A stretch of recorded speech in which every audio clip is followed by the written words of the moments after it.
जय गुरुदेव।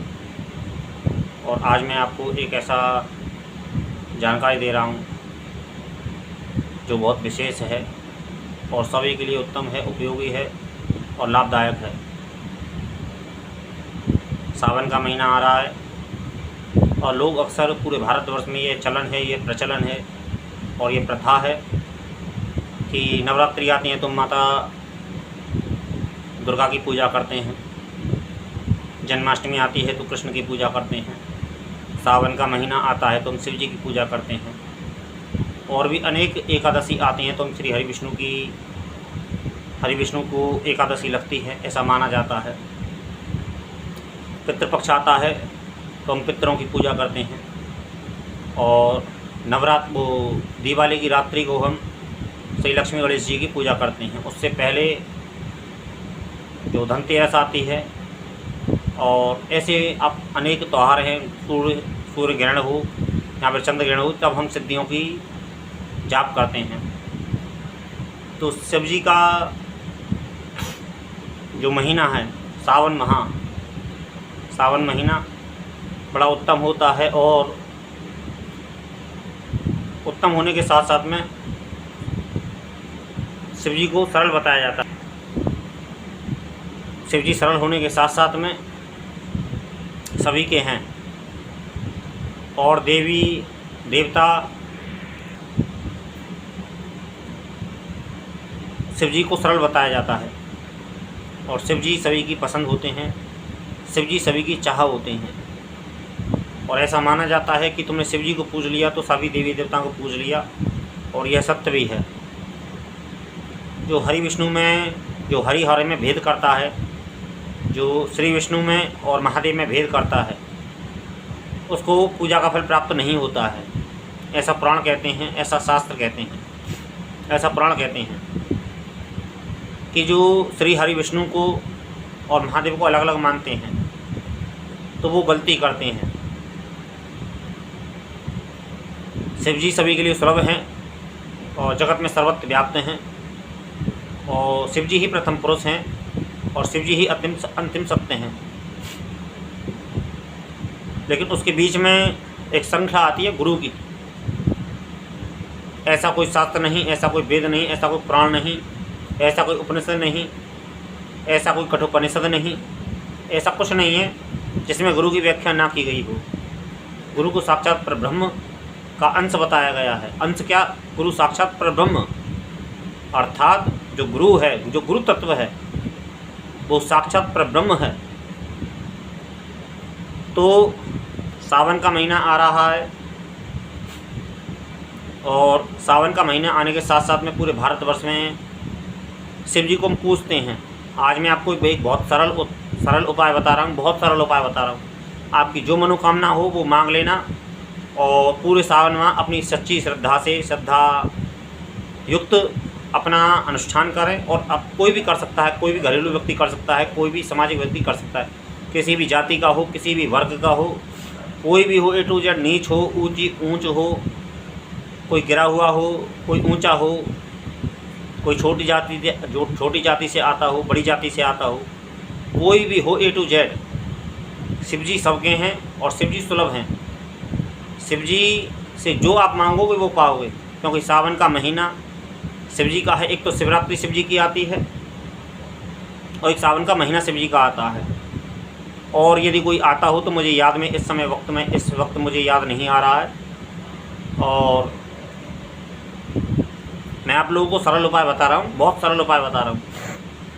हिंदी हम सभी पढ़ना जानते हैं और पढ़ना भी चाहिए हमको, क्योंकि हम भारतीय हैं तो हमको हिंदी भाषा ज्ञान होना चाहिए, और शुद्ध हिंदी और गणित ये हमको ज्ञान होना ही चाहिए। और बच्चा भी कर सकता है, युवा भी कर सकता है, किशोर भी कर सकता है, और जवान भी कर सकता है, वृद्ध भी कर सकता है। जिसको जो उचित लगे हो, जैसी किसी भी आयु का हो, वो कर सकता है। कामना से करें या फिर निष्काम करें। यदि कामना करते हैं, कामना की पूर्ति, कामना के लिए आप करते हैं तो कोई बुरी बात नहीं है, और निष्काम करते हैं तो कोई बुरी बात नहीं। हर तरीके से आपको लाभ ही लाभ होगा। मैं जो आपको एक जो उपाय बताने जा रहा हूँ वो बड़ा सुलभ है क्योंकि इस वक्त मैं उसका स्वयं अध्ययन कर रहा हूँ। और हमारे 18 प्राण बताए जाते हैं। 18 प्राणों में एक शिव महाप्राण भी आता है। शिव महाप्राण प्राणों का तिलक बताया जाता है। जो प्राण है, हमारे 18 प्राण हैं, उसमें जो शिव महाप्राण है वो प्राणों का तिलक है। अर्थात प्रथम ग्रंथ जो है, प्रथम प्राण जो है वो श्रीमद् भागवत है, श्रीमद् महाभागवत प्राण।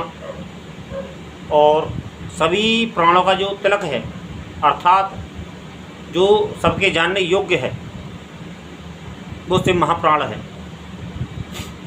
और शिव महाप्राण से ऐसी तुम्हारी कोई भी मनोकामना नहीं है जो तुम्हारी पूर्ण ना हो। और ख़ास करके शिव जी का विशेष दिन हो और शिव जी का कोई विशेष अनुष्ठान हो और शिव जी की टाइम हो, तो ऐसा हो नहीं सकता है कि शिव जी देने से इनकार कर दें। क्योंकि शिव जी अचानक ही तुमको वर देने वाले हैं। तुम उनकी थोड़ी सी स्तुति करो, तुम उनकी थोड़ी सी वंदना करो, तुम उनकी थोड़ी सी पूजा पाठ करो, उसी से तुमको बहुत कुछ दे देते हैं। लेकिन ना तो व्यक्ति को ज्ञान है, ना व्यक्ति को एहसास है, ना व्यक्ति को जानकारी है। व्यक्ति की समस्या ये है कि व्यक्ति की समस्या कुछ और है, व्यक्ति पाना कुछ और चाहता है। हमारे मन में कुछ और चल रहा है और हम सामने कुछ देख और रहे हैं। यदि हमारी समस्याओं का समाधान है तो वो हमारे पास में है। हमको करोड़ रुपए कमाने हैं जीवन में, तो हमको करोड़ों का काम करना पड़ेगा, ये हमको करना पड़ेगा। सामने वाला विचार दे सकता है, सामने वाला सुझाव दे सकता है, सामने वाला उपाय बता सकता है, करना हमको ही होगा। ये एक ऐसे ज्ञानी जन की बात है जो जिसका अपने समय में डंका रहा है 90 के और 80 के दशक में। 90 और 80 के दशक में उनका एक डंका रहा है। मुझे उनकी यह बात 3-4 बातें मुझे उनकी बड़ी अच्छी लगी। वो एक साधक रहे अपनी आयु के, और वो डॉक्टर नारदत्त श्रीमाली जी उनका नाम है। वो अपनी आयु के एक श्रेष्ठ साधक रहे हैं। लेकिन मेरे एक वीडियो में यह कमेंट आया था कि ये व्यक्ति झूठ बहुत बोलता है और इसने अपनी झूठी कहानियाँ रच रखी हैं। तो ऐसा नहीं है मेरे भाई, थोड़ा बहुत झूठ तो कर चलता है जीवन में, ऐसी बात नहीं है। सभी बोलते हैं, थोड़ा बहुत झूठ सभी बोलते हैं, क्योंकि सत्य को आदमी समझता ही नहीं है। समस्या ये है, कारण ये है क्योंकि सीधा सत्य जो होता है वो सीधा है, सपाट है, वो चिकना है एकदम।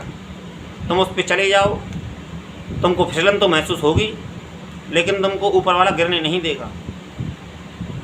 और सत्य जो है कठोर जरूर होता है। कभी कभी सत्य के मार्ग में ऐसा कठोर जीवन, कठोर पल भी आते हैं, कठोर समय भी आता है जब हमें उससे रूबरू होना पड़ता है। और रूबरू होने के साथ साथ में हमको बहुत से खामियाजे भुगतने पड़ते हैं, क्योंकि हम पूरा सत्य जब तक हम अपनाएंगे, क्योंकि सत्य होता है, सत्य वो दोधारी तलवार होता है। यदि हम सत्य पर चले तो हम पार लगेंगे, और सत्य से हम डिगे तो हम नीचे गिर जाएंगे।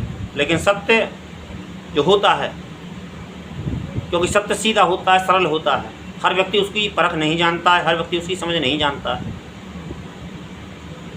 जब जब सत्य के लिए, सत्य को कोरा जिसने रचा है उसने हमेशा दुखी पाया है। धर्म एक ऐसी चीज़ है कि धर्म के यदि हम रास्ते पर चलें तो समस्याएं हमारे जीवन में ना आएँ, ऐसा हो नहीं सकता है। लेकिन व्यक्ति, हम किसी भी मार्ग से जाएं इस संसार में तो समस्याएं तो हमारे सामने पेश होंगी, चाहे हम सत्य के मार्ग पर चलें, यहाँ पर असत्य के मार्ग पर चलें।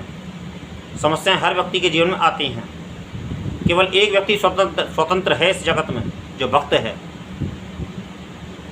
जो 24 घंटे हर पल, हर निहस, हर पहर जो हरि भजन करता है, हर का भजन करता है, वो समस्याओं से मुक्ति पा सकता है। उसके साथ साथ में उसके साथ में सद्गुरु हो और वो ज्ञान को अर्जित करे। सद्गुरु बहुतों के गुरु होते हैं, लेकिन ज्ञान को धारण हर कोई नहीं कर पाता है। सत्य को हर कोई समझ नहीं पाता है। सत्य की परीक्षा देना हर कोई नहीं चाहता है। हम गुरु पर ही दोष लगा देते हैं, हम ईश्वर पर ही दोष लगा देते हैं, हम अपनी पत्नी पर ही दोष लगा देते हैं, अपने बच्चों पर ही दोष लगा देते हैं, अपने पड़ोसी पर ही दोष लगाते हैं, लेकिन हम स्वयं दोषी हैं। एक कबीर जी की शायद वाणी है, ऐसा मुझे याद आता है कि कबीरदास जो हैं, जो हुए हैं हमारे भारत में, उनके कुछ शब्द हैं, उनके कुछ शब्दावली हैं, उनके कुछ श्लोक हैं, उनके कुछ दोहा हैं कि शायद कबीरदास जी के ही हैं कि बुरा जो खोजन मैं चला और बुरा ना मिला कोई, अपना आपा खोजा तो मुझसे बुरा ना कोई। इस बात को व्यक्ति स्वीकार करने के लिए ज्ञानीजन तो तैयार हो जाता है। जो ज्ञानीजन इस चीज़ को तैयार हो जाता है, इस चीज़ को समझने के लिए और मानने के लिए, तो वो तो बच गया, वो बच जाएगा, क्योंकि परमात्मा उस पर दया कर देगा, क्योंकि उसने सत्य को स्वीकार कर लिया कि जगत बुरा नहीं है, मैं स्वयं बुरा हूँ। ऐसा कहते हैं ज्ञानीजन कि स्वयं का सुधार ही जगत का सुधार है। और एक व्यक्ति जो स्वयं सुधर जाता है तो कम से कम एक व्यक्ति को पार ले जाता है। ये बात पक्की है इस जगत में। हजारों को ना ले जाए, ले जाता है, ऐसी कोई बात नहीं है, लेकिन एक व्यक्ति को पक्का वो पार ले जाता है, जो उसके कोई ना कोई ईश्वर उसके पास में भेजता है, क्योंकि इस जगत का नियम है। क्योंकि जो विद्या जो होती है बड़ी मेहनत से और बड़ी तपस्याओं से प्राप्त होती है किसी भी व्यक्ति को। और संसार का एक चलन है, संसार का एक नियम है कि प्रकृति किसी न किसी की खोज में लगी रहती है, प्रकृति किसी न किसी को उत्पन्न करती रहती है। तो गुरुजन जो होते हैं सच्चे, वो अक्सर खोजते रहते हैं कि कोई ऐसा आए जो इस विद्या को ग्रहण करे। तो लाखों में ना सही करोड़ों में एक ऐसा पैदा होता है प्रकृति एक संचालन है, क्योंकि सत्य को बरकरार बनाए रखना है, प्रकृति का संचालन करते रहना है। परमात्मा एक नियम है कि प्रलय आए या फिर कुछ भी आए, लेकिन दिन रात तो होना ही होना है, और दिन रात होने के लिए दिन भी होना जरूरी है और रात भी होना जरूरी है। तो इसलिए कुछ विद्याएं गुरुमुखी होती हैं, और गुरुमुखी होने के साथ साथ में वो गुरुमुख से ही चली आ रही है, और वो गुरुमुख से ही चली आएंगी। क्योंकि कुछ चीज़ें ऐसी हैं जगत में, कुछ विद्याएं ऐसी हैं कि वो गुरुमुख में ही टिकती हैं। उनके लिए पात्र चाहिए, क्योंकि जैसे शेरनी का दूध जो होता है वो सोने के पात्र में ही टिकता है। तो सर्वप्रथम इस जगत की गति बनाए रखने के लिए, जगत का संचालन बनाए रखने के लिए, इस सृष्टि का संतुलन बनाए रखने के लिए धर्म भी जरूरी है और अधर्म भी जरूरी है। क्योंकि अधर्म धर्म को सिखाता है और धर्म अधर्म को सिखाता है। ये दोनों चीज़ें जैसे दिन है उसी तरीके से रात है, और रात है उसी तरीके से दिन है। लेकिन इस चीज़ को व्यक्ति बहुत कम समझ पाता है, बहुत कम लोग समझ जानना चाहते हैं। क्योंकि एक तो व्यक्ति के पास में टाइम नहीं है, व्यक्ति बहुत बिजी है। और टाइम नहीं है इसका अर्थ ये नहीं है कि वो आदमी सुखी है। यदि किसी के पास में टाइम नहीं है और तुम्हारे लिए टाइम नहीं है, वो बात एक अलग है, लेकिन परमात्मा के लिए टाइम नहीं है तो बड़ा दुर्भाग्य है उस व्यक्ति का। उसके पास में लाखों करोड़ों की दौलत हो सकती है, लेकिन उसके पास में टाइम नहीं है परमात्मा के लिए। क्योंकि परमात्मा के नियम है, तुम मुझे रोज़ भजोगे तो मैं तुमको रोज़ तुम्हारे रोज़ काम आऊँगा, तुम्हारी समस्या को रोज़ हरूँगा। लेकिन तुम ये जी मुझे बीच बीच में कभी कभी समय पे याद करोगे तो मैं समय समय पे ही काम में आऊँगा और समय समय पे ही तुम्हारी सहायता करूँगा। क्योंकि परमात्मा और गुरुजन एक ऐसे तत्व हैं जो 24 घंटे हमारे आसपास में रहते। गुरु ऊर्जा, ईश्वरी सत्ता हमारे 24 घंटे आसपास में रहती है, हमको घेरे हुई रहती है, लेकिन हमको दिखती नहीं है। क्योंकि व्यक्ति की एक समस्या ये भी है कि वो देखना चाहता है, लेकिन दिखती नहीं है वो समस्या। वो चीज़ जो ऊर्जा है, जो तत्व है, जो प्रकाश है, उसको महसूस किया जाता है। सूर्य है और सूर्य सभी को रोशनी देता है। सूर्य किसी एक मनुष्य के लिए नहीं है, क्योंकि सूर्य की गति है और सूर्य प्रत्येक क्षण पृथ्वी परिक्रमा करती रहती है, तो उसकी गति बदलती रहती है। पृथ्वी की भी धुरी बदलती रहती है और सूर्य की भी धुरी बदलती रहती है। इसी तरीके से चंद्रमा की भी धुरी बदलती रहती है। इसी तरीके से पूरे संसार चक्र की धुरी बदलती रहती है। लेकिन व्यक्ति के पास में टाइम बहुत कम है, व्यक्ति जानना बहुत कम चाहता है, व्यक्ति समझदार ज़्यादा है, क्योंकि वो छोटी सी बात को ही बहुत बड़ा पहाड़ समझ लेता है और स्वयं को ज्ञानी समझने में लग जाता है। तो ये व्यक्ति का अज्ञान है, ये व्यक्ति की मूर्खता है। और मैं इन लोगों को अहंकारी कहता हूँ, अक्सर करके मैं अहंकारी कहता हूँ और अज्ञानी कहता हूँ। अहंकारी भी नहीं कहता हूँ, अज्ञानी कहता हूँ। जो थोड़े को बहुत, ज्ञानी जन के लिए ये वाणी आती है कि थोड़े को बहुत समझें और पढ़ें कम और समझें ज़्यादा। ये हमारे शास्त्रों का ऐसा कहना, पुराणों का ऐसा कहना है। तो कहने का अर्थ मेरा केवल इतना है कि सावन का महीना आ रहा है और शिव महापुराण का अनुष्ठान आप कीजिए। कोई भी व्यक्ति कर सकता है, स्त्री हो, पुरुष हो, और छोटी जाति का हो, बड़ी जाति का हो, कोई भी A to Z वर्ण हो। हमारी जाति में जितनी भी जातियां हैं, स्त्री हो, पुरुष हो, बच्चे हों, एक पूरे महीना आता है, सावन का पूरा एक माह है, और शिव महापुराण का अनुष्ठान करें। कोई भी कर सकता है, किसी पंडित को बुलाने की ज़रूरत नहीं है, किसी ज्योतिषी को बुलाने की ज़रूरत नहीं है, किसी को बुलाने की ज़रूरत नहीं। अपने आप में कुल मिलाकर ये है, ना संकल्प लेने की ज़रूरत है, ना कुछ भोग चढ़ाने की आवश्यकता है। यदि आपके पास में उपलब्ध हो जाए तो चढ़ा देना, वरना वो आशुतोष हैं, वो महादानी हैं, उनको तुम्हारी कोई चीज़ की आवश्यकता नहीं। यदि उनको श्रद्धा है, उनको आवश्यकता है, तो वो तुम्हारी श्रद्धा की है, तुम्हारे प्रेम की है। और यदि वो भी तुम्हारे पास में नहीं है तो यूँ ही कर लो, तो भी तुम्हारी कुछ ना कुछ समस्या सॉल्व हो ही जाएगी। और जो तुम्हारी विशेष कामना हो, विशेष समस्या हो, वो तुम्हारी सॉल्व हो जाएगी 1 महीने के अंदर अंदर। तो मैं आज आपको बहुत सरल उपाय बता रहा हूँ। ना तो मैंने आपको ना ज्योतिषी को बुलाने की आवश्यकता है, ना पंडित को बुलाने की आवश्यकता है, और किसी भी जानकार व्यक्ति को बुलाने की आवश्यकता नहीं है। केवल आप सीधी सी 100 बातों की एक बात रहें। जो भी आपका नाम है, जो भी आपका पिता है, वो उसका पिता का नाम लें, अपना नाम लें, अपनी जगह का नाम लें जहाँ भी आप हैं भारतवर्ष में। जो भी दिन है, जो भी तिथि है, जो भी वार है, वो अपना सीधी जो भाषा में आता हो, आप लोगों को जिस भी भाषा का आप ज्ञान रखते हो उसी भाषा में बोलें, और उसी भाषा में आप जो भी तुम्हारी कामना है वो तुम्हारी अपनी कामना बोलें, और पूरे माह उससे महापुराण का अध्ययन करें। और कोई बंधन नहीं है, कोई बंधन नहीं है। क्योंकि मैंने स्वयं अपनी महादेव की मैंने साधना की है उसमें, क्योंकि मेरे पास में भी मैं बंधन नहीं कर पाता हूँ। मेरी एक समस्या है, क्योंकि मुझे बहुत सी कामना है, बहुत सी वासना है, बहुत सी मुझे बुरी आदतें हैं। तो मैंने वो उनके साथ साथ में मैंने अपने अनुष्ठान को किया था शिव सहस्त्रनाम के 1 वर्ष के। तो मेरी जो समस्या थी वो सॉल्व हुई और मेरी कामना भी पूर्ण हुई। तो मैंने उसमें यह एक चीज़ महसूस की, क्योंकि मेरे पास में मैं सामने महादेव से कह देता था अक्सर, क्योंकि मेरे पास में ये सामर्थ्य नहीं है। और क्या करूँ जब कोई अभ्यास ही नहीं है, क्योंकि अभ्यास जो होता है वो व्यक्ति को काटता है। हमें बहुत सी चीज़ों को अभ्यास होता है, तो वो चीज़ हमको उन अभ्यासों को छोड़ नहीं सकते इतनी आसानी से। उसके लिए हमें बहुत तपस्या करनी पड़ती है, बहुत एक अलग एहसास होता है उस चीज़ का। तो मैं आज आपको लोगों को सरल उपाय बता रहा हूँ। आपकी जो कामना हो, जो समस्या हो, आप शिव जी से बोलें और साधारण तरीके से करें। ना तो कोई आपको भोग लगाना है, साधारण तरीके से जो आपके घर में उपलब्ध हो, उसी का भोग लगाएं सुबह और शाम।